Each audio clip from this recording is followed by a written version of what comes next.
அனைத்துலக உயிரோடை தமிழ் ILC தமிழ் உயிரோடை தமிழில் அன்பர்களே, இலக்கின் சிந்தனை வாராந்த இலக்கு இணைய இதழில் பிரசுரிக்கப்படும் ஆசிரியர் தலையங்கம் அதனுடைய விளக்கத்தை உயிரோடை தமிழ் உறவுகளுக்கு எடுத்து வரும் நிகழ்ச்சியாக இலக்கின் சிந்தனை ஒவ்வொரு சனியும் இடம்பெறுகின்றது.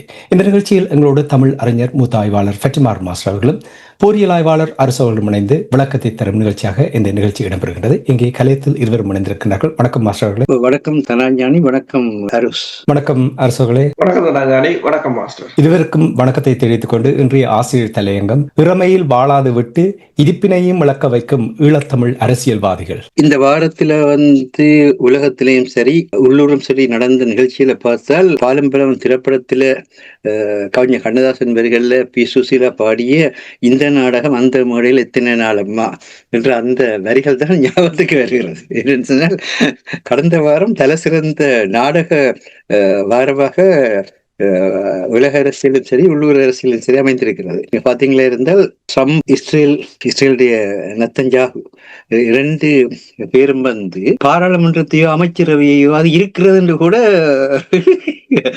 நினைவுல கூட இல்லை. அவர்கள் நினைத்தவுடனே எந்த விதமான முன்னறிவித்தலும் இல்லாமல் போர் பிரகடனம், நினைத்தவுடனே அமைதி பிரகடனம், அடிச்சப்பந்தி திரண்ட மாதிரி தாங்கள் நிச்சயதை செய்து போட்டு உடனடியாக மற்றவர்கள் அதற்கு இணங்கி வர வேணும். இந்த கிழமை காசால இன்னும் ஒரு இந்த வாரத்துல அமைதி வரும் ட்ரம்ப் தொடங்கிட்டார். அங்கே இப்ப என்ன திட்டத்தை போட்டு தொடங்கி இருக்கிறா தெரியாது. அப்ப இப்படியான ஒரு இதுல இது ஒரு நாடகமாக இருக்குது. ஆனா அதுக்கு ஈரான் அதிபர் கமேனி மிக அழகாக சொல்லியிருக்கிறார். தாங்கள் அமெரிக்காவோட முகத்துல அறையோட எல்லாமே தலைகளா மாறிட்டு. அது உண்மைதான். என்னதான் சரி, இவர்கள் எப்படித்தான் மூடி மறைத்தால் என்ன, எல்லா ஊடக பலத்தையும் பயன்படுத்தி தங்களுக்கு ஏற்ற மாதிரி சாதகமாக நம்ம செய்திகளை பரப்பினால் என்ன, இவர்களால் தங்களுடைய இருப்புக்கு சிக்கல் வரப்போகின்ற அச்சம் ஏற்பட்ட உடனே மாற்றத்தை கொண்டு வருகின்றார்கள் என்பதுதான் உண்மையான ஆய்வாக இருக்கின்றது. அதே போல ஸ்ரீலங்காவிலையும் ஸ்ரீலங்கா அரசாங்கத்துடைய அழைப்பின் பேரில், அது முக்கியமான பார்க்க வேண்டிய ஒன்று, அழைப்பின் பேரில் ஐக்கிய சபை மனித உரிமைகள் ஆணையாளர் மனித உரிமைகள் ஆணையத்தினுடைய ஆணையாளர் வோல்கட் சேக் அவர்கள் அங்கு சென்று அங்கு ஒரு ஐக்கிய நாடு சபை நாடகம் ஒன்று அரங்க இருக்கிறது. அதில் வந்தவர் திருவண்ணாமலைக்கு யாழ்ப்பாணத்துக்கு வந்த பொழுது இந்த நாடகங்கள்ல வசனம் பேசுமா போல தமிழருக்கு சார்பான வசனங்கள்லாம் பேசினார். ஆனால் கொழும்புல கடைசியாக அங்கிருந்து புறப்படைக்கல ஜனாதிபதிய மற்ற அரசு அலுவலர்கள் எல்லாம் சந்தித்து முடிய புறப்படுகின்ற பொழுது நேரடியாகவே சொல்லி போட்டார், தங்களுக்கான நீதி கிடைக்கும் என்று எதிர்பார்த்து கொண்டிருந்த தமிழ் மக்களுக்கு அவர் முகத்துல அடிச்ச மாதிரியாக ஸ்ரீலங்காவினுடைய இறமையை மீறி தங்களால் எதுவும் செய்ய முடியாது. இந்த இன்றைய அரசாங்கம் முன்னெடுக்கும் புதிய அரசியல் மாற்றம் மற்றும் சமூக மாற்றங்களை பாராட்டுகிறேன். தேசிய ஒற்றுமை மற்றும் நல்லிணக்கத்தை மேம்படுத்துகின்ற செயற்பாடுகள், மனித உரிமைகளை பாதுகாக்கின்ற செயல்கள், இதுக்கெடுக்கிற முயற்சிகள், இவற்றை ஐக்கிய சபையின் மனித உரிமைகள் ஆணையம் தனது முழு ஆதரவையும் வழங்கி பாதுகாக்கும் என்று உறுதியளித்தார். அந்த நேரத்தில் அவர்கள் இந்த போசனி கடைய இயலுக்கு ஒரு ஆய்வுக்கூடம் ஸ்ரீலங்காவை நிறுவி தடயங்களை இங்கே ஆய்வு செய்ய வேணும், அதற்காக உதவி செய்ய சொல்லி கேட்டதற்கும் அதனையும் கூட அவர் அக்கறையோட கவனத்தில் எடுத்திருக்கிறார். ஆனால் தடயங்களை அழிப்பதையே தன்னுடைய அரச கொள்கையாக கொண்டிருக்கிற ஒரு நாட்டில தடயியல் ஆய்வுக்கூடத்தை அமைச்சால் இந்த நடக்கும். அது அதை ஊகிச்சு கூட பார்க்க முடியாதவராக ஐக்கிய சபை மனித உரிமைகள் ஆணையர் இருக்கிறாரா என்பதுதான் கேள்வியாக இருக்கின்றது. இதென உறுதி செய்வது போல வடக்கு மற்றும் தெற்கில் உள்ள அனைத்து மக்களும் ஜனாதிபதி மற்றும் அரசாங்கத்தின் மீது மிகுந்த நம்பிக்கை கொண்டுள்ளனரை இவர் பிரகடனப்படுத்தியிருக்கிறார். இப்ப அரசாங்கத்தின் மேல் நம்பிக்கை இருக்கிறதுன்னு சொல்லி பிரகடனப்படுத்துறதுக்கான ஒரு வருகை போல அவருடைய வருகை மாறி இருப்பதை பார்க்கிறோம். அதே நேரத்தில் இங்க திருவண்ணாமலையில வைத்து கூட அங்க மக்கள் நேரடியாகவும் எழுத்து மூலமான கோரிக்கைகளை முன்வைத்ததுக்கு பிறகும் கூட இதற்கான தீர்வை இந்த தேச சட்டத்துடன் இணைந்துதான் பெற வேண்டும் என்று சொல்லி அந்த கட்டமைப்புக்குள்ள இருக்கிற அந்த கட்டமைப்புக்குள் இதான் மிக முக்கியமான விடயம். 1945 ஆண்டிலிருந்து இன்றைக்கு ஐக்கிய சபையுடைய சாசனம் வெளியிடப்பட்டு 80 ஆண்டுகள். இந்த 80 ஆண்டு கால வரலாற்றோட எங்கட சோல்பரி கமிஷன் அமைக்கப்பட்டு அரசியலமைப்பு இலங்கைக்குன்னு சொல்லி அறிவிக்கப்பட்டு 80 ஆண்டுகள். இந்த வளர்ச்சி இரண்டை நீங்க எடுத்து பார்த்தீங்கன்னா இந்த 80 ஆண்டுகளும் தாங்கள் உருவாக்கிய ஈழத்தமிழுடைய இறமையை சிங்கள பெரும்பான்மை ஒற்றியாட்சி பாராளுமன்றத்துக்குள் திணித்து பிரித்தானிய காலனித்துவ உருவாக்கி அந்த கட்டமைப்புக்குள்ளேயே நீங்கள் அதற்கான உங்களுக்கான தீர்வுகளை பெற வேண்டும் என்கின்ற ஒரு போக்கைத்தான் கடைபிடிக்கிறார்கள். இதில் எந்த விதமான ஒரு சிறிய மாற்றத்தை கூட அவர்கள் ஏற்படுத்தியதில்லை. இப்படியான நிலையில் இங்கு பிரித்தானியாவுடைய இன்றைய லேபர் அரசாங்கத்தின் பெரும் துன்பங்களை ஏற்படுத்தும் மக்கள் நலன்புரி சட்ட வரைவு குறித்த துன்பகரமான உண்மை என்னவென்றால் லேபர் கட்சியினர் எதனையும் கற்றுக்கொள்ள மாட்டார்கள், கேட்க மாட்டார்கள் என்பது நிரூபணமாகியுள்ளது என்று பிரித்தானியோட கார்டியன் ஆங்கில நாளிதழுடைய 10 எழுத்தாளர் போலி டோன்பி 27ஆம் தேதி ஜூன் மாத கார்டியன் நாளிதழில் கட்டுரைக்கு தலையங்கமிட்டிருந்தார். இது இன்று இலங்கை தீர்வில் ஈழத்தமிழ் அரசியல்வாதிகள் ஈழத்தமிழர் இறமைக்கு முக்கியத்துவம் அளிக்காத செயற்பட்டு ஈழத்தமிழின் தாயக தேசிய தன்னாட்சி வாழ்வுக்கு ஏற்படுத்தி வரும் பெரும் துன்பங்களுக்கும் பொருந்தும் என்பது இலக்கினுடைய கருத்தாக முன்வைக்கப்பட்டிருக்கிறது. என்றால் இலக்கு எத்தனையோ வருடங்களாக சில வருடங்களாக கூட தொடர்ந்து சொல்கின்றோம். நீங்கள் எங்கு போனாலும் நீங்கள் நினைக்கிற நினைப்பிலும் நீங்கள் சொல்ற சொல்லிலும் நீங்கள் செய்கிற செயலிலும் நீங்கள் இறமை உள்ளவர்கள் என்கின்ற அடிப்படையில் செயற்படுங்கள். நீங்கள் கெஞ்சி பிறவும் வேண்டாம், கொஞ்சி பிறவும் வேண்டாம், மிஞ்சி பிறவும் வேண்டாம். இந்த கெஞ்சிதல் கொஞ்சிதல் மிஞ்சிதல் எல்லாம் நாடகத்தில் நீங்கள் அரங்கேற்றிக் கொள்ளுங்க. அதாவது நாடகம் என்ற தலைப்பை போட்ட உங்களுக்கு தெரியும், கெஞ்சியும் பிறையலாது மிஞ்சியும் பிறையலாது வரிவா தெரியும். அப்ப எப்பொழுது பெறலாம்னு சொன்னால் இப்பொழுது சொல்வார்கள் என்று சொன்னால் ஒன்றில் நீங்கள் மருவி உயர்தல், ஒன்றோட நாங்கள் இணைந்து அதற்கேற்ற மாதிரியாக நாங்கள் வளர்ச்சி பெற்றுக் கொண்டு போக வேண்டும். இல்லாட்டி மறுத்து கடத்தல், இல்லாட்டி இருக்கிற அந்த தன்மையை மறுத்து இன்னென்ன காரணத்துக்காக நாங்கள் ஏற்றுக்கொள்ளவில்லை என்று கடந்து போக வேண்டும். அதுதான் தந்து சொல்ல செய்தார். முதல்ல மருவி உயர்வதற்கான முறையிலே 1948ஆம் ஆண்டுல இருந்து 1972ஆம் ஆண்டு மட்டும் கிட்டத்தட்ட 4 நூற்றாண்டு காலம் இந்த மருவி உயர்றதுக்கு இயல்பான எல்லாத்தையும் செய்தார்கள்.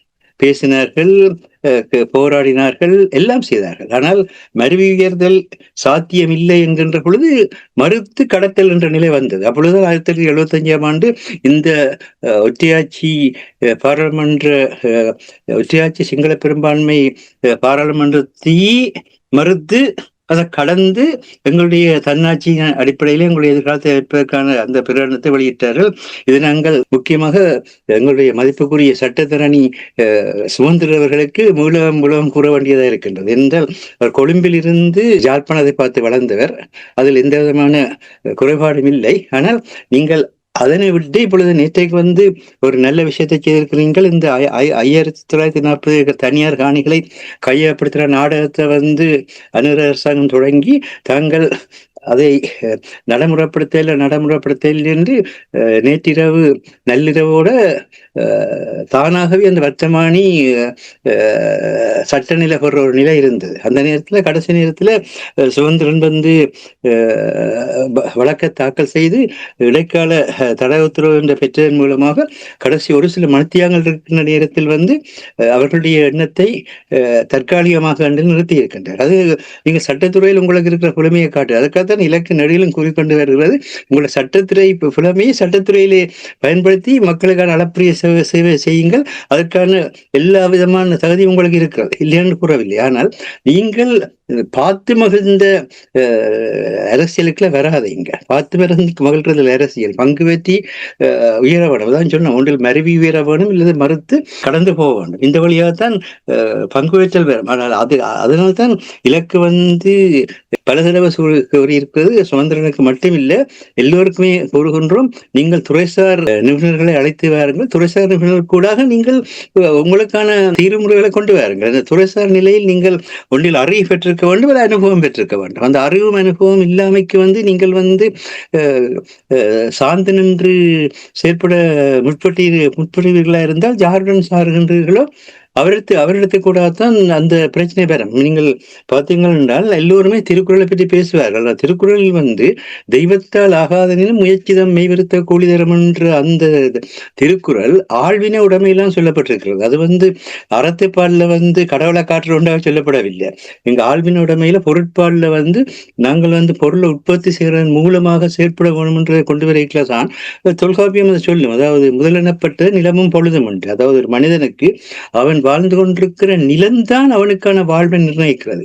அவன் வாழ்ந்த காலம்தான் அவன் வாழ்வதற்கான புறச்சூழ்நிலை ஏற்படுத்துகின்றது. இந்த நிலமும் காலமும் மாறுமாக இருந்தால் கடவுளால் கூட எதுவுமே செய்ய முடியாது. அதனுடைய கடவுள் எல்லாத்தையும் செய்வார், கடவுள் எல்லாத்தையும் செய்வார் என்ற ஒரு மனநிலையை தோற்றுவித்து மக்களை வந்து அடங்கி போற, ஒதுங்கி போற, பதுங்கி போற சமுதாயமாக மாற்ற நிலை வேண்டாம் என்றுதான் வள்ளுவர் மிக தெளிவாக சொன்னார். உங்களுடைய வாழ்வினுடைய அடிப்படையாக இருக்கிற நிலம், உங்களை நிலத்தை நீங்கள் பாதுகாத்தே ஆக வேண்டும். அதுக்காக தான் மண்மீட்பு போர்னு சொல்லி தமிழ்ல தேசிய விடுதலை போராட்டத்துக்கான பேரை வைத்தார்கள். என்று அங்கு வந்து மொழி சார்பாகவோ அல்லது மதம் சார்பாகவோ அல்லது இனம் சார்பாக கூட அந்த விடுதலை போராட்டம் அமையவில்லை. எல்லாத்துக்கும் மேலாக வடக்கு கிழக்கை தாயகமாக கொண்டு வாழ்ந்து கொண்டிருக்கிற அனைத்து மக்களுடைய மண்ணும் பாதுகாக்கப்படுகின்ற பொழுது அந்த அனைத்து மக்களுக்குமான வாழ்வியல் சுதந்திரமும் சமத்துவமும் சகோதரத்துவம் உள்ளதாக மாறும் என்ற அடிப்படையில் தான் கூறினார்கள். அதாவது இந்த நேரத்தில் வந்து இப்பொழுது மிக முக்கியமான தன்மை என்னன்னு சொன்னால்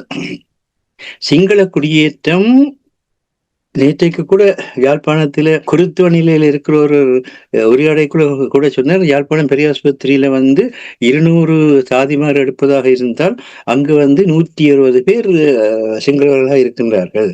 40 பேருக்குள் தான் அதிலும் ஒரு சில நியமனங்கள் வந்து மலையாள தமிழருக்கும் தமிழ் பேசும் முஸ்லிம்களுக்கும் எல்லாம் போக மிகுதியாக வந்து ஒரு வீதம் 2 விதமான தமிழர்கள் இப்பொழுது வந்து அரச பதவிகளில் அரச சேவைகளில் தமிழர்களாக இருக்கிறது. இது ஒரு வகையில வந்து அப்படியே நாடு முழுவதையும் சிங்களமயமாக்கி கொண்டு ஒரு தன்மை உள்ளதாக இருக்கிறது. இன்றைக்கு யாழ்ப்பாண பல்கலைக்கழகத்துல வந்து சிங்கள மாணவர்களுடைய எண்ணிக்கை அதிகரித்து கொண்டே போகின்றது. தமிழர் அல்லாத எண்ணிக்கையும் அதிகரித்துக் கொண்டு போகிறது. காரணம் என்ன சொன்னால் எங்களுடைய அரசியல் கல்வி நிபுணர்கள் தான் கூறினார்கள், நாங்கள் தமிழ் மொழி கூடாக தமிழ் மொழி பாடமொழியாக இருந்து பல்கலைக்கழக கல்வி வளர்வதை மாற்றியமைச்சு எங்களுக்கு ஆங்கிலம் வேணும்னு சொன்னார். இப்பொழுது ஆங்கிலம் அங்கு வந்து கல்வி மொழியாக மாறியிருக்கிற சூழலில் தமிழர் அல்லாதவர்களுடைய பல்கலைக்கழகமாகவே இப்பொழுது வந்து யாழ்ப்பாண பல்கலைக்கழகம் மாறுறதுக்குரிய சாத்தியக்கூறு அதன் குறிப்பாக அறிவியல் துறையிலும் கணித சட்டத்துறைகளிலும் வளர்ந்து கொண்டே இருக்கிறது.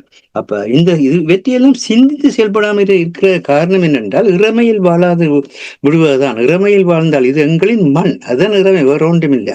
எங்களுடைய சொந்த மண், அந்த சொந்த மண்ணில் நாங்கள் வாழ்கிறோம் என்ற தன்மையோட வாழாது விட்டால் இருப்பினை இருக்கிற தன்மையை இழப்பார். இப்பொழுது ஐக்கிய சபையினுடைய மனித உரிமைகள் ஆணையத்தின் ஆணையாளருடைய மறைமுகமான செய்தி என்ற செய்தியை பார்க்கின்ற பொழுது செப்டம்பர் மாதத்தில் அது ஸ்ரீலங்காவினுடைய பொறிமுறைக்குள்ளேயே உரிய தீர்வுகளை பெறலாம் என்ற நிலை வரப்போகின்றது. இதுதான் வெளிநாடுகளில் நாங்கள் வந்து அந்த மாதிரி செயற்படுறோம், இந்த மாதிரி செயற்படுறோம், எங்களை பற்றி நீங்கள் செயற்படுற முறைமைகளுக்கு நீங்கள் ஏதாவது சொன்னாலே எங்களை நீங்கள் தூக்கி வீசுகிறீர்கள் என்றெல்லாம் பரப்புரை செய்து ஊடகத்துறைக்கு கூட பல இடர்பாடுகளை தோற்றுவித்து தனிப்பட்ட நிலையில் கூட தன்மானத்தை கூட இழக்கிற அளவுக்கு வந்து பல விமர்சனங்களை முன்வைத்தவர்கள் இப்பொழுது கையாளாக நிலையில் நிற்க போகிறீர்கள் இந்த செப்டம்பர் மாதத்தில். என்றால் ஸ்ரீலங்கா அரசாங்கம் முறைப்படியாக எந்தெந்த முறைமைகளுக்கு கூடாக பயணிக்க வேண்டுமோ அத்தனை முறைமைகளுக்கெல்லாம் பயணித்திருப்பதை காணக்கூடியதாக இருக்கின்றது. அந்த வகையில் தான் இந்த ஐக்கிய சபை மனித உரிமைகள் ஆணையத்தினுடைய ஆணையாளருடைய வருகையின் பின்னான காலத்தில் புலத்தில் வாழ்ந்து கொண்டிருக்கிற தமிழர் தான் இப்பொழுது வந்து பிரச்சனையை வந்து தாங்கள் வாழ்ந்து கொண்டிருக்கிற நாடுகளின் மக்களுக்கு எடுத்து செல்ல வேண்டிய தேவையில் இருக்கின்றீர்கள். ஆனால் நீங்கள் யாருமே மக்களுடன் வந்து எந்த ஒரு நிறுவனம் என்றாலும் அவர்கள் வாழுகின்ற நாட்டினுடைய மக்களில், அந்த நாட்டினுடைய மக்களில் இத்தனை வீதமானவர்களுடன் நீங்கள் தொடர்பாடலை செய்கின்றீர்கள், இத்தனை ஊடகங்களில் இந்த செய்திகளை கொண்டு வருகின்ற அளவுக்கு உங்களுக்கு வலிமை ஏற்படுத்தி வைத்திருக்கின்றீர்கள். இதனை சிந்திப்போமாக இருந்தால் இந்த இறமையில் வாழாது விட்டு இருப்பினை விளக்குற நிலைமை ஈழத்தமிழ் அரசியல்வாதிகளுக்கும் தாயகத்திலும் சரி அனைத்து உலகத்திலும் சரி இருக்கிறது என்கின்ற உண்மையைத்தான் இந்த ஆசிரியர்கள் எங்கும் எடுத்துக் கூறுகின்றது. நன்றி மாஸ்டர். நிறைய விடயங்கள் இங்கே கூறியிருக்கிறீர்கள். மாஸ்டர் இப்பொழுது சுமந்திரன் தொடர்பாக சில விடயங்களை கூறியிருந்தார். தெற்கிலங்கையிலிருந்து பார்த்து வளர்ந்தவர் என்று கூறியிருந்தார். உங்களுக்கு தெரியும், சமீபத்தில் ஐக்கிய நாடுகள் ஆணையத்தின் ஆணையாளர் வோக்கல் டாக் அவர்கள் வந்த பொழுது அங்கே நடந்த சம்பவங்களை உங்களுக்கு தெரியும். தமிழ் மக்களை பொறுத்த மட்டில் இப்பொழுது இருக்கின்ற நிலைமையை பார்த்தால் தரமான அந்த நாட்டினுடைய பிரச்சனையை புரியாத, மக்களுக்கு விடயங்களை எடுத்து கூற முடியாத நிலைமை தமிழர் தாயகத்தில் இப்பொழுது இருக்கின்றது. இந்த நிலைமை நிலவுகின்றதன் காரணமாக தமிழ் மக்கள் இங்கிருந்து நகர முடியாமல் இருப்பதை நீங்கள் அவதானிக்கிறீர்களா? இதற்கு என்ன காரணம்? ஏன் இவ்வளவு வெற்றிடத்துக்கு என்ன காரணம்? இந்த தரமான அரசியல்வாதிகள் தமிழ் மக்களுடைய பிரச்சனையை எடுத்து கூறுவதற்கு இது நெடுகிற தினம் அடிக்கடி நாங்கள் கூறுவதுதான்.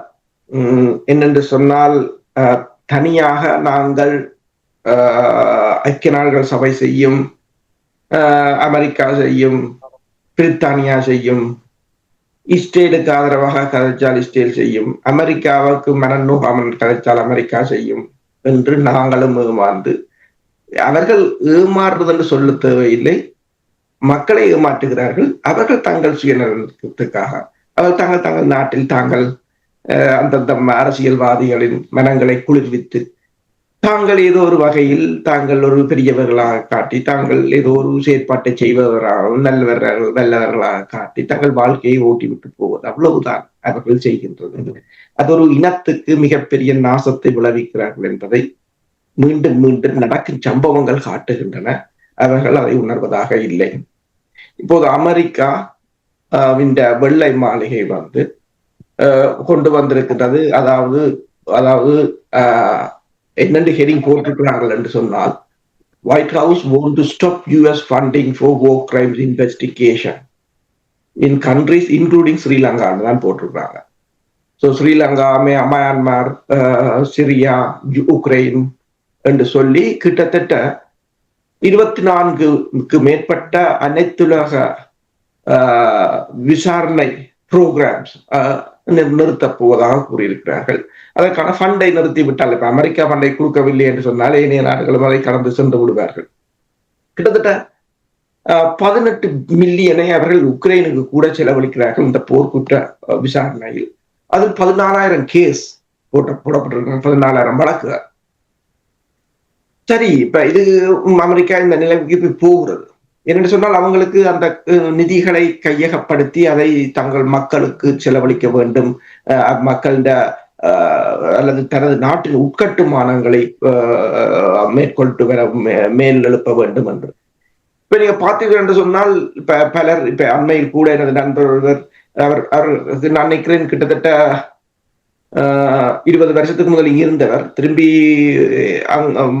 வந்தவர் ஸ்ரீலங்காவில். அப்ப அவர்களோட பார்த்துட்டு சொன்னார், அப்பத்தை பார்த்ததுக்கு இப்ப பார்த்ததுக்கு சரியான லிவிங் ஸ்டாண்டர்ட் பிரித்தானியாவில் கூட குறைந்து விட்டதுன்னு சொல்லி.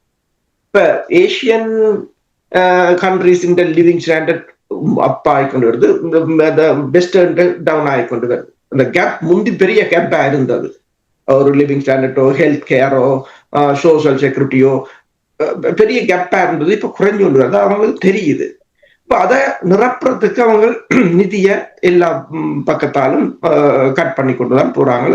அது பலமையானது ஒன்றாக தங்கட நலன் சார்ந்துதான் அதை செய்கிறார்கள். போர்க்குற்ற விசாரணைகள், நீதி ஊழல், அக்கவுண்டபிலிட்டி என்றெல்லாம் சொல்றதெல்லாம் தங்கட அரசியல் நலன்களுக்காகவும் பொருளாதார நலன்களுக்காகவும் ஒரு இடத்தில் ஒரு போர் இடம்பெற்று அந்த போரை காரணம் காட்டி ஒரு போர்க்குற்ற விசாரணையை கொண்டு வந்து ஒரு சாராரை ஒரு மேற்குலக நாடுகள் தண்டிக்கிறது என்று சொன்னால், அது அதை அங்கு கொண்டு வரப்போகின்ற அடுத்த சாரார ஊடாக அவர்களுக்கு ஒரு நன்மை வரப்போகிறது என்றதுதான் அர்த்தம்.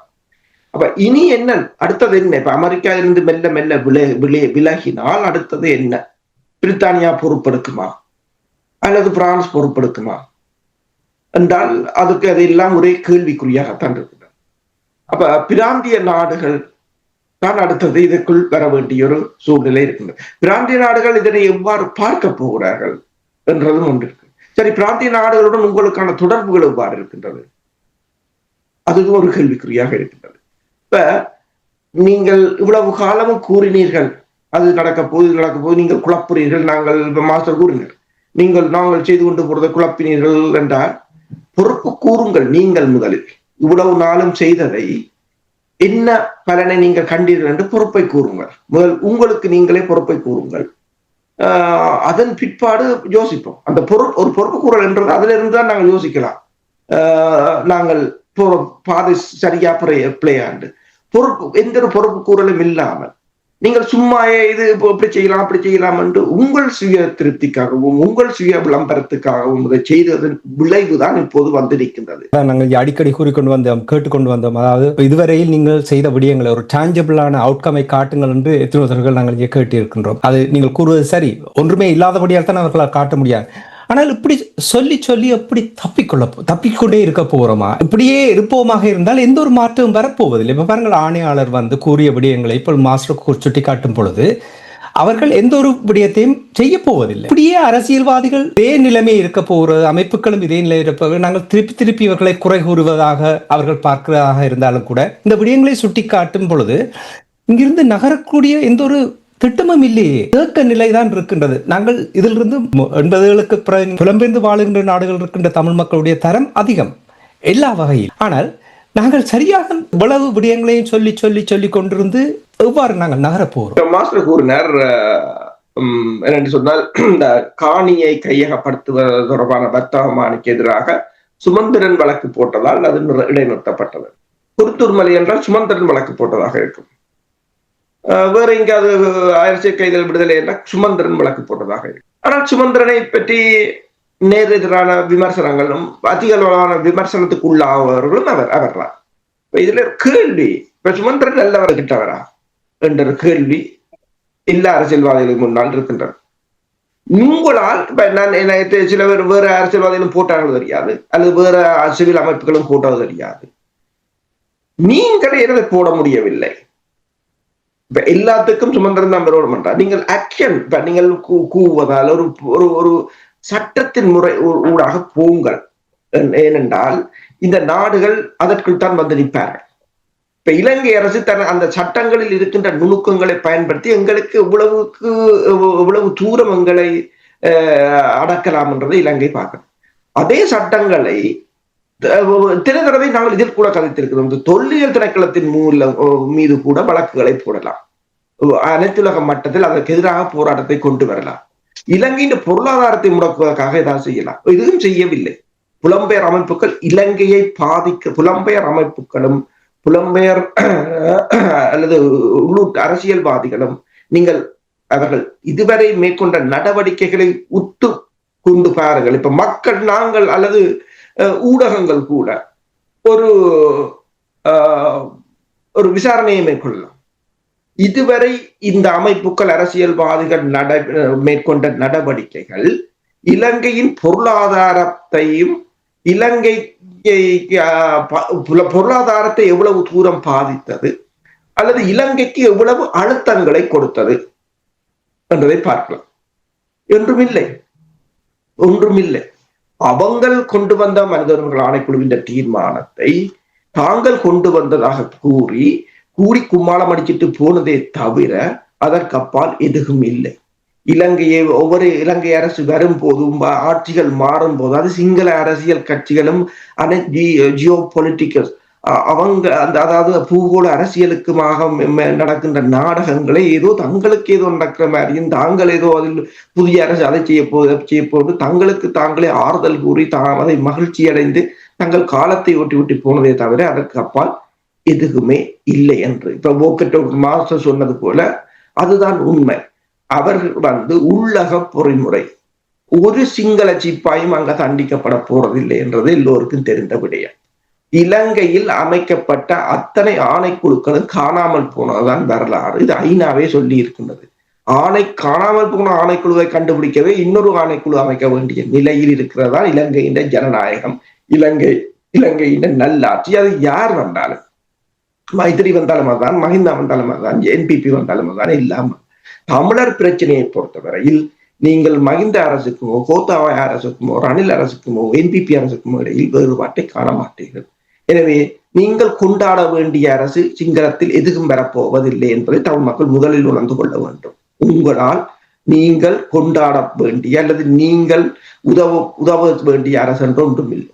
அவ்வாறு உதவ வேண்டும் அப்படி என்று நீங்கள் ஒரு பிரச்சாரத்தை மேற்கொண்டீர்கள் என்று சொன்னால் நீங்கள் ஏதோ உங்கள் சுய லாபத்துக்காக அதனை செய்கிறீர்கள் என்றுதான் அர்த்தம். இப்ப செப்டம்பர் மாதம் வரப்போகின்ற தீர்மானம், அடுத்ததாக அமெரிக்கா இப்போது நிதியை நிறுத்தி இருக்கின்றது. இப்போது இங்கே சிலர் நிதி சேர்க்கிறார்கள் என்று சொன்னால் இந்த செப்டம்பர் மாதம் அன்றைக்கு பார்த்து ஒருத்தர் ஃபார்வர்ட் பண்ணியிருந்தார். செப்டம்பர் மாதம் இடம்பெறுகின்ற மனித ஆணைக்குழுவின் கூட்டத்தொடரில் அங்கிருந்து கலந்து கொள்வதற்கு இலங்கையிலிருந்து வருபவர்களுக்கு செலவுக்காக நிதியை தாருங்கள் என்று ஒரு துண்டு பிரசுரம் அடித்து விநியோகிக்கப்பட்டிருக்கிறது. யார் எவர் என்று தெரியாது. அப்படியே வேலை இல்லாதவர்கள் இப்படியான ஏமாற்றுத்தனங்களை செய்து காசுகளை சுருட்டி கொண்டு ஓடுவது. ஒரு இனம் வீழ்ந்து விட்டது. அந்த இனத்துக்கு ஒரு நல்ல தலைவர் இல்லை. அந்த இனத்தை வழிநடத்த நல்ல ஊடகம் இல்லை. அந்த இனத்தை காப்பாற்றுவதற்கான நல்ல சமூக அமைப்புகளும் இல்லை என்ற நிலையில் அந்த இனத்தில் இருக்கின்ற எச்ச சொச்சங்களையும் புடுங்குவதற்காக பல கூட்டம் முளைத்திருக்கிறது என்றதான் வருத்தம். இந்த வருத்தத்தையும் கடந்துதான் நாங்கள் பயணிக்க வேண்டும். மாஸ்டர் அரசு அவர்கள் இப்ப கூறிய பிளீக் எனக்கு நேர்மறையாக பார்ப்பதற்கு ஒன்றுமே எனக்கு இருக்கவில்லை. ஆனால் நாங்கள் உண்மையை பேசித்தான் ஆக வேண்டும். உண்மையை பேசாவிட்டால் நாங்கள் இங்கிருந்து நகர மாட்டோம். தமிழ் மக்களை பொறுத்த மட்டில் இன விடுதலைக்கான போராட்டம் தோற்றுவிட்டது என்று நீங்கள் நம்புகிறீர்களா? இதற்கு நாங்கள் தனிப்பட்ட மனிதரை மட்டும் குறை சொல்வதில் எந்த ஒரு பிரயோசனம் இல்லை. அங்கே தமிழ் அரசியல் பரப்பில் வெற்றிடம், தரமானவர்களுடைய வெற்றிடம் நிறைய இருக்கிறது. புறம்பெயர்ந்து வாழுகின்ற நாடுகள் இருப்பவர்கள் யாருமே அதை சரியாக செயல்படுத்துவதற்கு வழிநடத்துவதற்கு யாரிடமும் அதற்கான ஆளுமை இருக்கின்றதா என்று நான் அடிக்கடி இந்த கேள்வியை கேட்டிருக்கின்றேன். அப்படி என்றால் இன விடுதலைக்கான போராட்டம் முற்றுமுழுதாக தோற்றுவிட்டது. இனி ஜீரோவிலிருந்து ஆரம்பிக்க வேண்டிய ஒரு நிலைமை வந்திருக்கின்ற என்று நீங்கள் நம்புகிறீர்களா? இல்லை, அது ஒரு எங்களுக்கு இருக்கிற ஒரு பின்னடைவை நாங்கள் தோல்வி நினைக்கின்ற ஒரு மனநிலை ஏற்படுகின்ற ஒரு சிக்கல். உண்மையில் முன்னர் இருந்ததை விட இப்பொழுது இனத்துவ அடிப்படையில் மொழியை பாதுகாக்கிற நிலையில் தாங்கள் வாழ வேண்டும் என்கின்ற உணர்வு மக்களுக்கு இருக்கின்றது. ஆனால் மக்களை ஒருங்கிணைத்து மக்களுடைய அறிவு என்று சொல்கின்ற பொழுது அறிவென்றால் என்ன என்பதை விளங்கிக் கொள்ள வேண்டும். அறிவு என்று சொல்வது நாங்கள் வாழ்வில் அறிவை பயன்படுத்தி மேம்படுவதற்கான அந்த நிலை. நாங்கள் வாழ்வில் மேம்பட்டு கொண்டு போவதற்கு அறிவை பயன்படுத்துகின்ற பொழுது அறிவு உங்களுடைய வாழ்வாக இருக்கின்றது. அப்படி இல்லாமல் அது கடவுள் தருவார் அல்லது ஒரு தலைவர் தருவார், தலைவர் நினைக்கல அரசியல் தலைவர்கள் தருவார்கள். அப்படி இல்லாவிட்டால் வெளிநாடுகளில் இருக்கின்ற அரசியல் தலைமைகள் தரும் என்று சொல்லி சார்பு நிலையில் நாங்கள் வாழ்வோமாக இருந்தால் எங்களுடைய ஆற்றலை நாங்களே செயற்படுத்த விடாமல் தடுத்து கொண்டிருக்கின்றோம். இதுதான் நடந்து கொண்டிருக்கின்றது. உண்மையிலே சொல்ல போனால் நீங்கள் பார்த்தீர்களா இருந்தால் இப்பொழுது அங்கிருக்கின்ற மக்களுக்கு தாங்கள் அந்த மண்ணில் வாழ வேண்டும் என்கின்ற ஒரு நிலை இருக்கின்றது. ஆனால் 60% மக்களுக்கு வெளிநாட்டு தொழில்கள் இருக்கின்றன. அந்த 60% மக்களும் தங்களுடைய புற வாழ்வை தாங்கள் ஒரு ஆடம்பரமான வாழ்வாக மாற்றுவதற்கான முறையிலே அதனை கட்டமைத்துக் கொண்டிருக்கின்றார்களே தவிர இந்த 40% மக்களுக்கு எந்த விதமான வாழ்வுக்கான ஆதாரங்களும் இல்லாமல் அவர்கள் தவித்துக் கொண்டிருக்கின்ற நிலை இல்லை. இது நாங்கள் சின்ன சின்ன சரைட்டிகளுக்காக செய்கிறோம் எல்லாம் கூறுவார்கள். நீங்கள் தனியே செய்கின்ற விடயம் அல்ல இது. இது தேசமாக எழுந்து செய்யப்பட வேண்டிய விடயம். அப்படியானால் நீங்கள் ஒரு பொது கட்டமைப்புக்குள் நாங்கள் ஒவ்வொருவரும் என்னென்ன செய்கின்றோம் என்பதை தெளிவுபடுத்தினால் மட்டும்தான் அது இரட்ட நிலையில் இடம்பெறாமல் இருப்பதற்கும் அதே நேரத்தில் நடக்கிற விடயங்களை தொல்காப்பியம் மிக அழகாக 2 விடயம் சொல்லும். ஒன்று உள்ளதில் சிறத்தல், அடுத்தது முறைமையில் சிறத்தல். உலகத்தில் நன்மதி இமன்றது சரிபிழை என்றதெல்லாம் பின்னுக்கு வந்த விடயம். ஆனால் ஒரு ஒரு உள்ள நிலையில் நாங்கள் சுழந்து கொண்டு போவோம். அந்த உள்ளதை பயன்படுத்தி நாங்கள் மேலும் மேலும் முன்னேற வேண்டும். இல்லைன்னு சொன்னால் உள்ளதை பயன்படுத்த நிலைக்கு வருவோம். உங்கள் மண்ணில் வளம் இருக்கின்றது, மக்களில் மனித வலி இருக்கின்றது. ஆனால் அந்த மனித வலுவையும் மக்களையும் இணைத்து உலக சந்தைக்கான இணைப்பை எவ்வளவு தூரத்துக்கு ஏற்படுத்தி இருக்கின்றோம். உலக சந்தைக்கான இணைப்பை நீங்கள் ஏற்படுத்தாத வரை உலகில் இருக்கின்ற யாருமே உங்களுக்கு உதவ மாட்டார்கள் என்ற எல்லா நாடுகளும் தன்னுடைய பொருளாதார பிரச்சனையுடன் போராடி கொண்டிருக்கின்ற. அமெரிக்காட்டும் காசு இல்லை, இன்றைக்கு எல்லா இடத்துலும் அந்த பிரச்சனை இருக்கின்றது, அந்த சிக்கல் இருக்கின்ற. இந்தியாவுக்கும் கூட இப்ப இந்த போராட்டத்துக்கு பின்னர் அதனுடைய தன்மைகள் மாற்றம் ஏற்படும் என்று கூறுகின்றார்கள். அவை எல்லாத்தையும் பார்க்கின்ற பொழுது நீங்கள் அதான் தொடக்கத்திலே கூறினார், இந்த பொருளாதாரம் என்பதுதான் உங்களுடைய இறைமையை நிர்ணயிக்கின்ற எல்லக்கோடு. ஒவ்வொருவரும் தான் வாழ்வதற்கான தன்மையோடு இருந்தால் யாருமே தங்க மாட்டார்கள். ஆனால் தான் வாழ்வதற்கான தன்மை இல்லை, அதுதான் சிக்கலாக இருக்கின்றது. அப்போ சார்ந்து வாழ்கின்ற பொழுது அடிமைத்தனம் இயல்பாகவே ஏற்படும். இந்த விடயத்தில் தான் நாங்கள் மிக கவனமாக இருக்க வேண்டும். என்னென்றால், இந்த வரி என்று சொல்வது நடப்பாதையில் படுத்திருக்கிறவரும் வலுவிழந்த நிலையில் இருக்கிறவரும் கூட கட்டுகின்ற ஒன்று என்பது எங்கள மக்களுக்கு தெரியாது. எப்படி கட்டுகின்றார்கள் என்பால், அவர்கள் தங்களுடைய நாளாந்த வாழ்வுக்கான பொருட்களை வாங்கித்தான் வாழ வேண்டி இருக்கின்றது. சிறிய அளவில் என்றாலும் சரி, அரிசியை வாங்கத்தான் வேண்டி இருக்கின்றது, சாப்பாட்டு பொருட்களை வாங்கத்தான் வேண்டி இருக்கின்றது, மருந்துகளை வாங்கத்தான் வேண்டி இருக்கிறது. அதன் ஊடாக அவர்கள் வரி கட்டி கொண்டிருக்கின்றார்கள். ஆகவேதான் ஒவ்வொரு குடிமகனுக்கும் அந்த நாட்டினுடைய இறைமையில் பங்கு உண்டு. அவன் ஏழையாக இருக்கலாம், வலுவிழந்தவனாக இருக்கலாம், வாழ்வதற்கான முயற்சிகளை முன்னெடுக்க இல்லாமல் தள்ளாடி கொண்டு வரலாம் இருக்கும். அதல்ல பிரச்சனை. நீங்கள் அந்த மக்களுக்கான பொறுப்பில் தான் நீங்கள் இருக்க. உங்களுக்கு தனிப்பட்ட முறையில் செயற்படுவதற்கு யாருக்கும் என்றுமே எந்த அதிகாரமும் கிடையாது. ஒரு தனி மனிதன் தான் நின்று ஒரு தேசத்தினுடைய சமூகத்தினுடைய பிரச்சனையை தீர்க்கலாம் என்கின்ற ஒரு எண்ணத்தை உருவாக்கினால் அதுவே மிக சிக்கலான விடயமாக வரும். இதான் இன்றைக்கு ட்ரம்ப் செய்ய பார்க்கிறார். ட்ரம்ப் இன்றைக்கு அமெரிக்காவுக்குள்ளே அதற்கான பலத்தை எதிர்ப்பு எழுந்து கொண்டே இருக்கின்றது. இப்படித்தான் ஒவ்வொரு இடத்திலும் நீங்கள் எவ்வளவுதான் பெரிய பில்லியனரா இருங்கள், அது பிரச்சனை இல்லை. நீங்கள் எவ்வளவுதான் படித்த மேதாவிகளாக பட்டங்களை அடுக்கி உங்கள் அளவுக்கு வச்சு போட்டு பக்கத்தில் இல்லைங்கள், அதுவும் பிரச்சனை இல்லை. உங்கள் கையிலே அதிகாரத்தை முழுவதையும் இழுத்து வச்சு கொண்டிருங்கள், அதுவும் பிரச்சனை இல்லை. ஆனால் நீங்கள் மக்களை நீங்கள் ஆற்றல் உள்ளவர்களாக மாற்றாவிட்டால், மக்களுக்கான அந்த பலத்தை நீங்கள் கொடுக்காவிட்டால், எம்பவர்மென்ட் டு பீப்புள் என்று சொல்வார்கள், அந்த மக்களுக்கான சக்தியை உங்களால் கொடுக்க முடியவில்லை என்று சொன்னால் அதுதான் வாழ முடியாத நிலை இருக்குமே சொல்ல. எங்களுடைய மண்ணில் மாற்றம் இருக்கவில்லை. கவனமாக இருங்கள். எல்லைகள் மாறுகின்றன, வாழ்க்கையினுடைய நாளாந்த சுமைகள் அதிகரிக்கின்றன.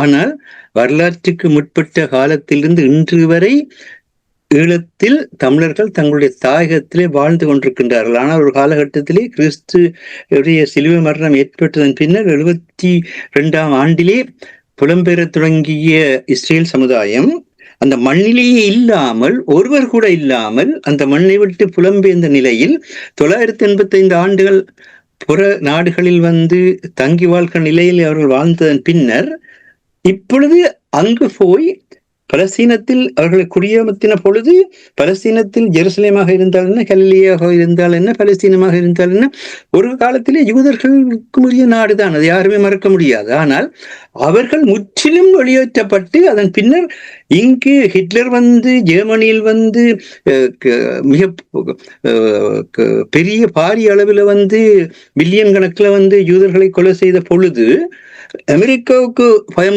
விட்டது. தங்களுடைய நாட்டில் இருக்கின்ற யூதர்களுக்கு குடியுரிமை கொடுக்க வேண்டும் என்று. பிரித்தானியாவுக்கும் அதே பிரச்சனை வந்தது. உலகத்தில் இருக்கிற இந்த நாடுகளுக்கு அந்த பிரச்சனை வந்த பொழுது மீளவும் இவர்களை வல்கட்டாயமாக கொண்டு போய் பலஸ்தீன மக்கள் அந்த 985 ஆண்டுகளாக தாங்கள் தேச நிர்மாணம் செய்து வாழ்ந்து கொண்ட இடத்திலே கொண்டு போய் குடியேற்றினார்கள். அப்பொழுது பிரித்தானியாவில் இருந்த ஒரு ராபியை தவிர, ராபி என்றால் யூத குருவை தவிர ராபிக்கள் எல்லாருமே அதை எதிர்த்தார்கள். அவர்கள் கூறினார்கள், நாங்கள் அந்த மக்களுடன் நாங்கள் எங்களுடைய நிலைமையை எடுத்து கூறி அதன் வழியாக நாங்கள் அங்கு எங்களுக்கான வாழ்வை பெற வேண்டும். இவ்விதமாக நீங்கள் கொண்டு குடியேற்றுகின்ற பொழுது அது என்றுமே ஒரு போராட்டக்களமாக மாறும் என்று கூறினார்கள். தேசிய தலைவர் அவர்கள் முழு வலிமையுடன் 1978ஆம் ஆண்டிலிருந்து 2009ஆம் ஆண்டுக்கு இடப்பட்ட காலகட்டத்திலே நாட்டை ஒரு நிமிடத்திலே தனிநாடாக பிரகடனப்படுத்தி இருக்கலாம். அந்த அளவுக்கு சீருடை தாங்கிய முப்படைகள் இருந்தன, அங்கு நிர்வாக முறைமை இருந்தது.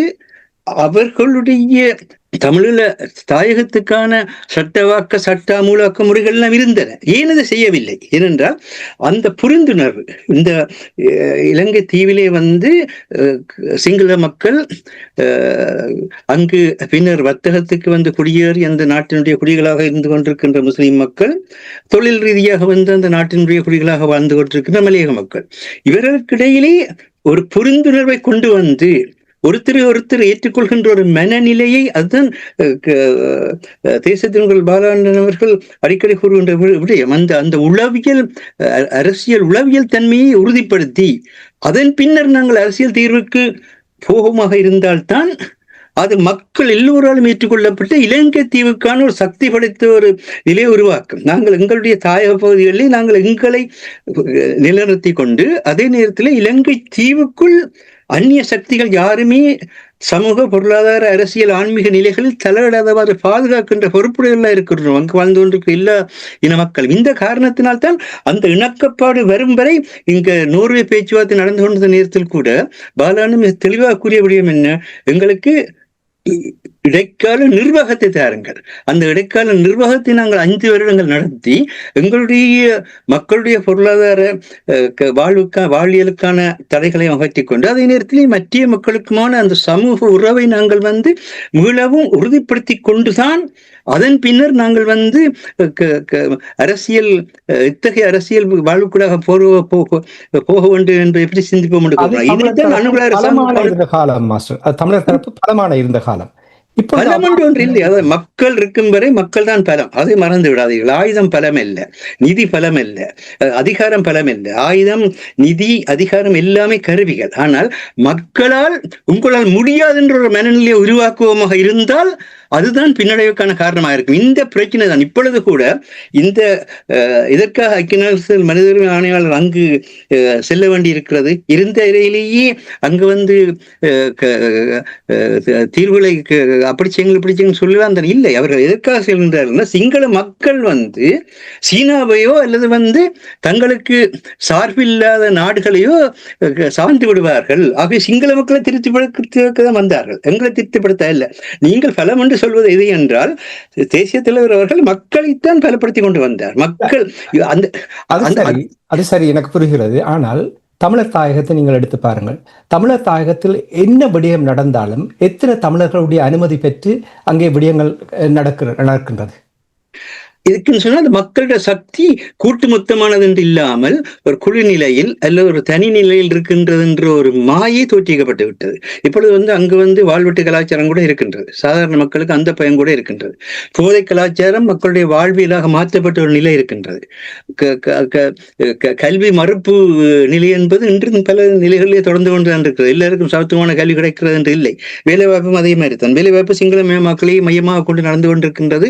தொழில்களும் அவ்விதமாக நடந்து. அப்ப இப்பொழுது நாடு இருக்கின்ற நிலை, முன்னர் நாடு இருந்த நிலைமையும் மூன்றிற்கு முன்னால் நிகழ்ச்சியும் நாளை நாடு பெற்றியும் தேர்களர் பேடிக்கல்வி பயன்புள்ள பித்தர்கள் என்று பாரதி சொன்னார். முன்னர் நாடு இருந்த நிலையை நீங்கள் தெரிந்து கொள்வதாக இருந்தால் வரலாற்று கூடாக அதையும் திரிவுவாதம் செய்யப்படாத உண்மையான வரலாற்று கூடாக இழப்புகளையும்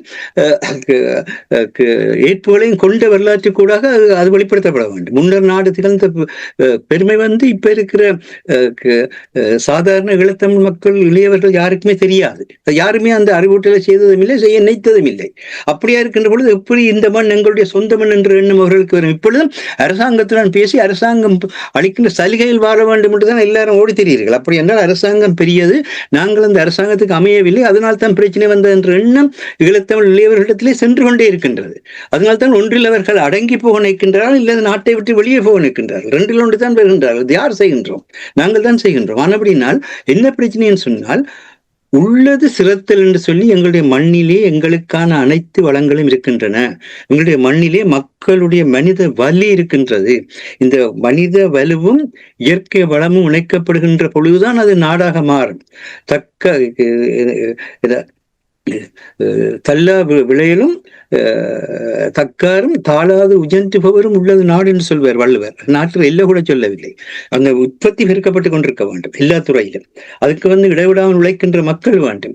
அதற்கு பொருள் வளத்தையும் அறிவளத்தையும் அளிக்கின்ற தக்கார் வேண்டும். இந்த நிலையில் தான் ஒரு நாடு அமையுமே தவிர சிங்கள மக்கள் ஒரு காலகட்டத்திலே ஐரோப்பியவாதத்துக்கு உள்ளாகி அவருடைய பெயர்களே Junius Richard Jayawardene, Felix Bandaranaike, Solomon Dias Bandaranaike அவர்கள் முற்றுமுழுதாக ஐரோப்பியாக்கத்தில் சென்று கொண்டிருந்த பொழுது தமிழர்கள் தான் தடுத்து நிறுத்தினோம். உங்களுடைய மதம் பௌத்த மதம் உயர்ந்தது என்ற கருத்தை கொண்டு வந்தவர்கள் தமிழர் தான். கலாஜவி ஆனந்தகுமார் சமதம் கொண்டு வந்தார். உங்களுடைய மொழி சிறந்தது, அதை பேணுங்கள் என்று நாளந்த ஆனந்தாக்கெல்லாம் சென்று யாழ்ப்பாண காங்கிரசும் அந்த நேரத்தில் இருந்த தமிழ் கல்விமான்களும் தான் நீங்கள் உங்களுடைய மொழியை, உங்களுடைய பண்பாட்டை, உங்களுடைய கலாச்சாரத்தை பேணுங்கள் என்று சொன்னோம். அப்பொழுது மக்கள் வெளிப்பட்டார்கள்.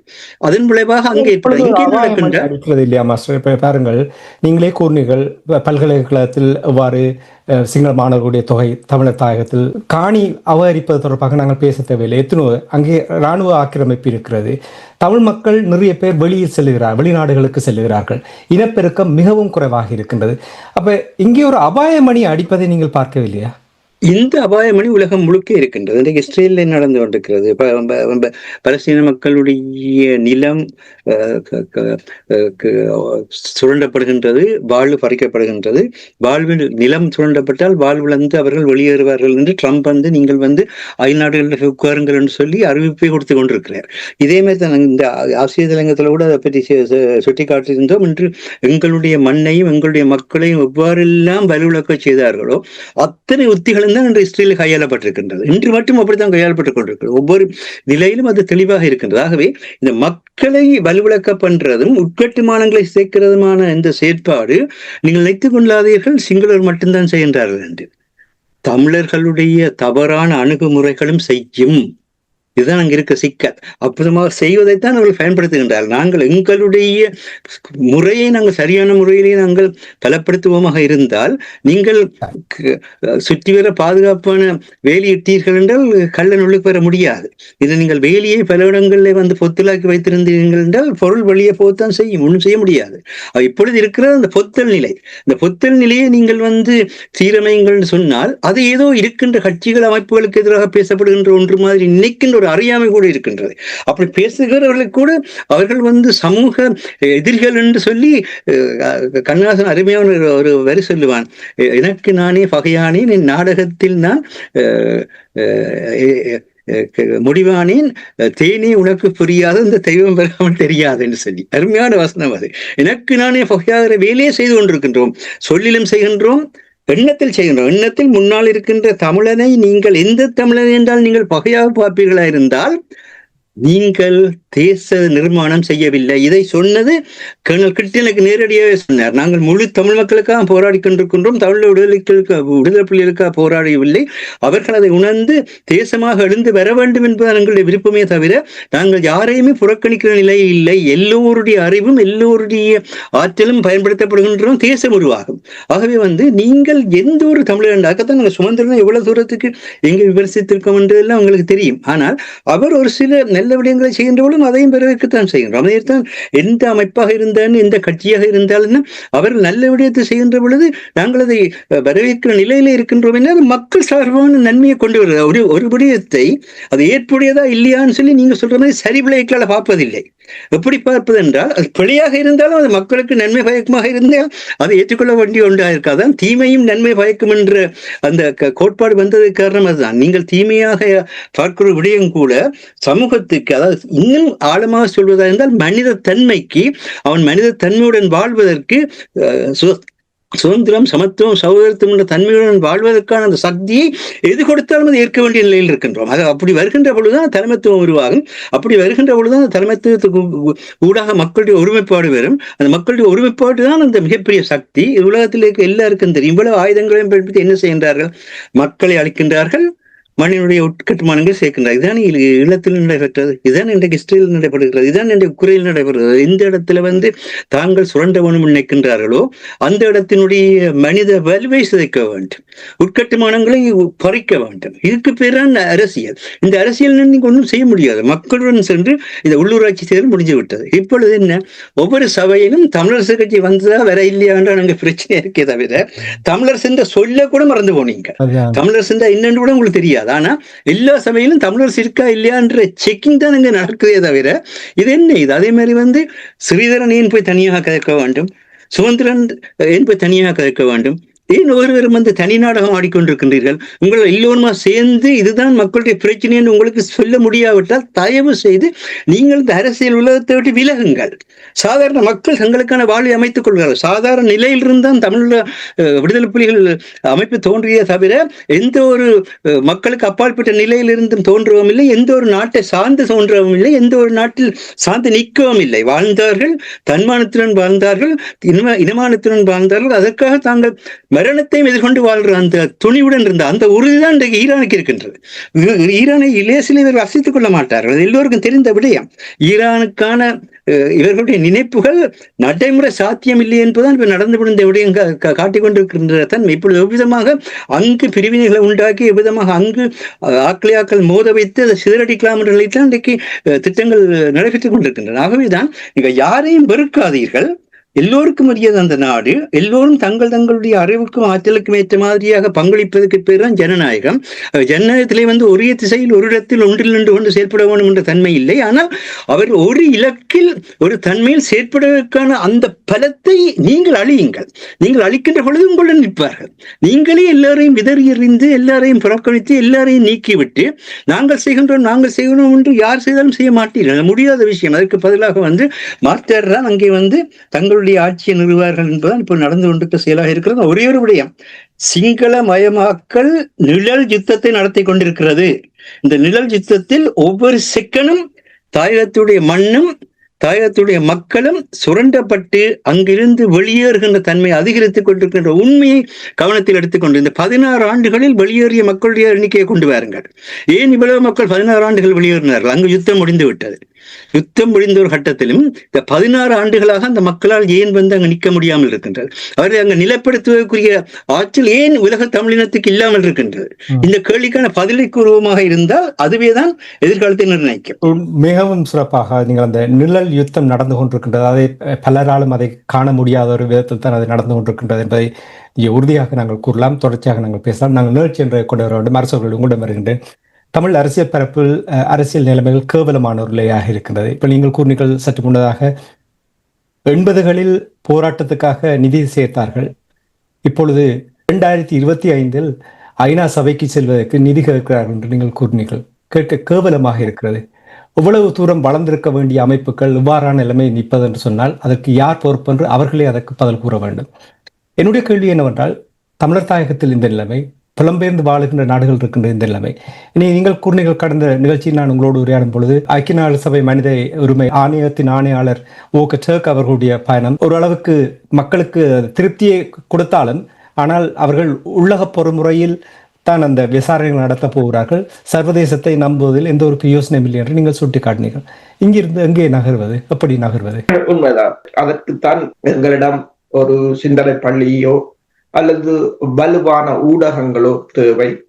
இங்க என்ன நடைபெறுகிறது, இது இவர்கள் செய்வது சரியா பிழையா, எதிர்காலத்தில் இது என்ன மாற்றத்தை கொண்டு வரும், அல்லது இது எதிர்காலத்தில் எங்களை ஏமாற்றுமா அல்லது சிங்கள தரப்பை ஏமாற்றுமா என்றது கூட அறிவதற்கான ஒரு உண்மையான ஒரு என்ன சொல்றது, தமிழர் தொடர்பாக ஒரு அரசியலையோ அல்லது தமிழ் மக்களின் பொருளாதார வளர்ச்சியையோ அல்லது ராஜதந்திர நகர்வுகளையோ வெளிக்கொண்டு வரக்கூடிய அல்லது காத்திரமாக ஆய்வு செய்யக்கூடிய, துணிச்சலாக வெளியில் கூறக்கூடிய ஊடகங்களும் அதற்கான பொது அமைப்புகளும் தேவை. நீங்கள் தமிழர் தாயகத்தில் இருக்கின்ற பொது அமைப்புகளை பார்த்தீர்கள் என்று சொன்னால், ஒன்று கட்சி சார்ந்தவை இல்லது நாடு சார்ந்தவை.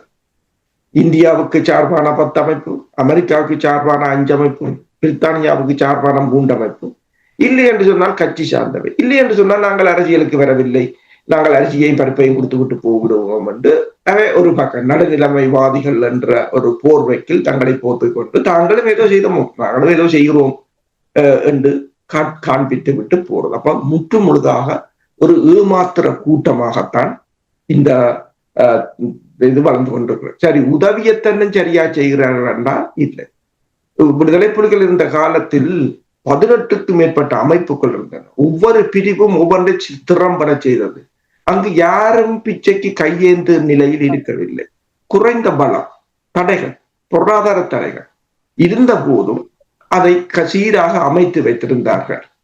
இன்று எல்லாரும் கூறுகிறார்கள் தமிழர்கள் மிகவும் பலமான பொருளாதார சக்தியாக இருக்கிறார்கள், மிகவும் பலமான அறிவு தளத்தில் இருக்கிறார்கள் இதெல்லாம் அது அவர்களுக்கும் அவர்களுடைய குடும்பத்துக்குமான பொருளாதாரத்தில் திறமையாக இருக்கிறார்கள், தங்கள் குடும்பத்துக்கு அறிவில் திறமையாக இருக்கிறார்கள், தங்கள் குடும்பத்துக்கு, அவ்வளவுதான்.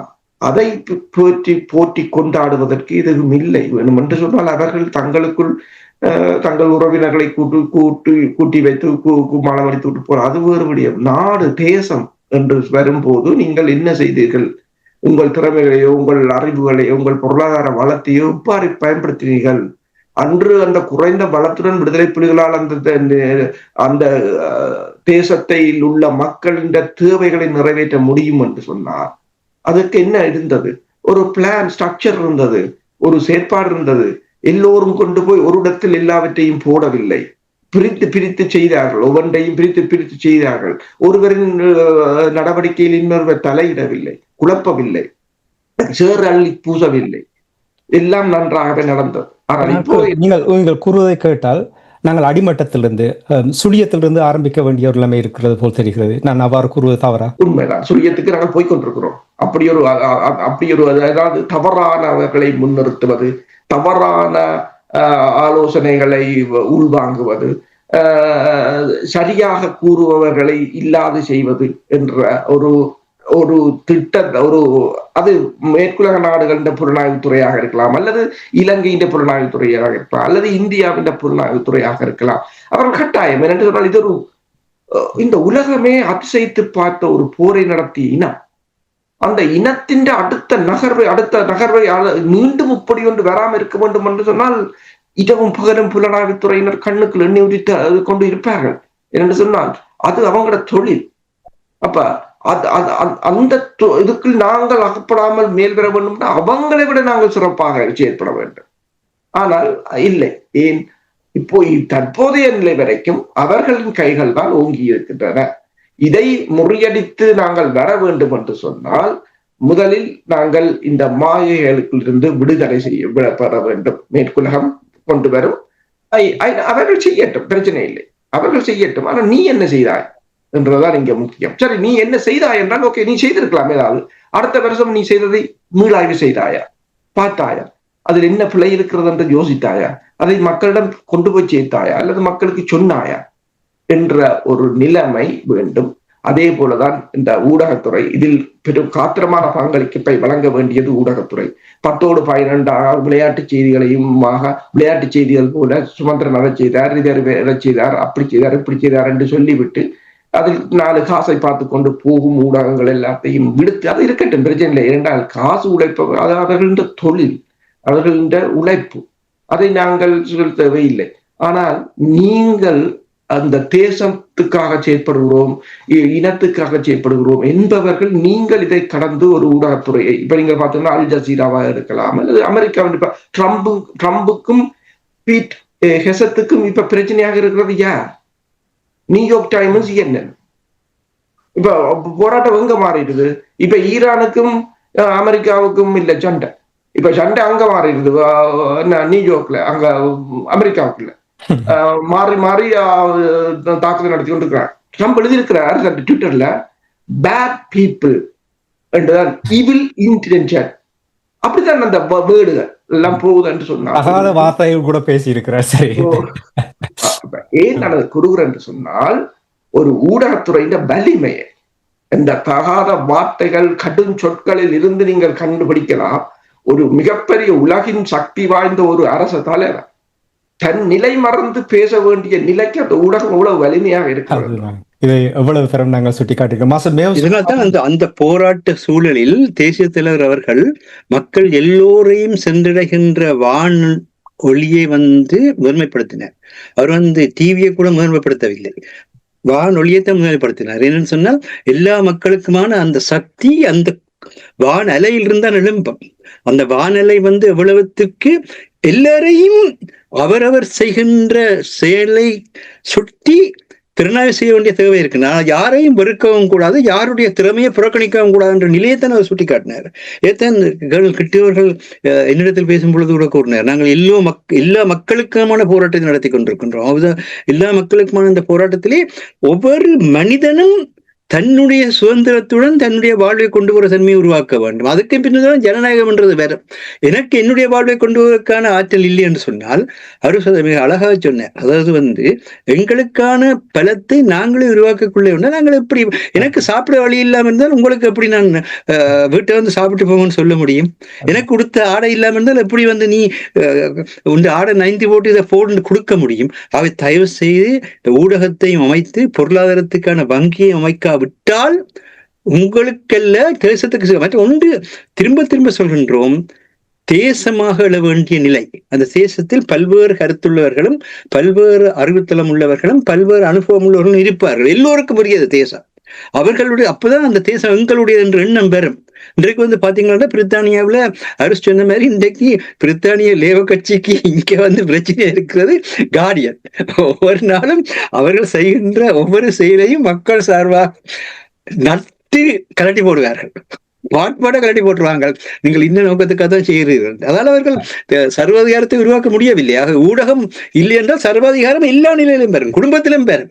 அதான் அந்த பிரச்சனையா இருக்கு. ஆக இன்னொரு விடயத்தை சொல்லிக்கொள்ள முடிக்கலாம் நினைக்கின்றேன். அது அரசு தொட்டி சென்றார். என்னவென்றால் தேசிய விடுதலை போராட்டத்துக்கு, தமிழீழ விடுதலை புலிகளுடைய போராட்டத்துக்கு உலகம் அஞ்சியதற்கு காரணம் ஒரு இடத்தில் ஏற்படுற மனித சுதந்திர எழுச்சி என்பது உலகம் முழுவதுக்கும் பரவும், எல்லா கட்டமைப்புகளையும் மாற்றும்.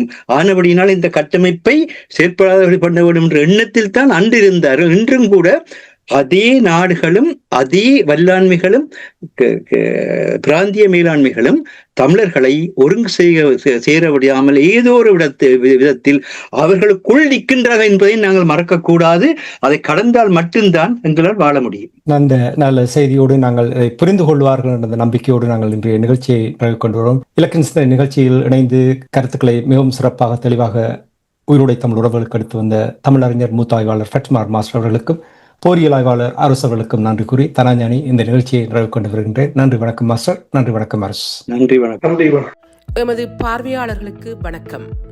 மக்களின் குரலாய் ஓங்கி ஒலிக்கும் இலக்கு மின்னிதழ் மற்றும் உயிரோடை தமிழ் வானொலி ஆகிய இவ்விரு ஊடகங்களும் உங்களைப் போன்ற எமது நேயர்கள் நண்பர்களின் ஆதரவிலேயே இயங்கி வருகின்றன.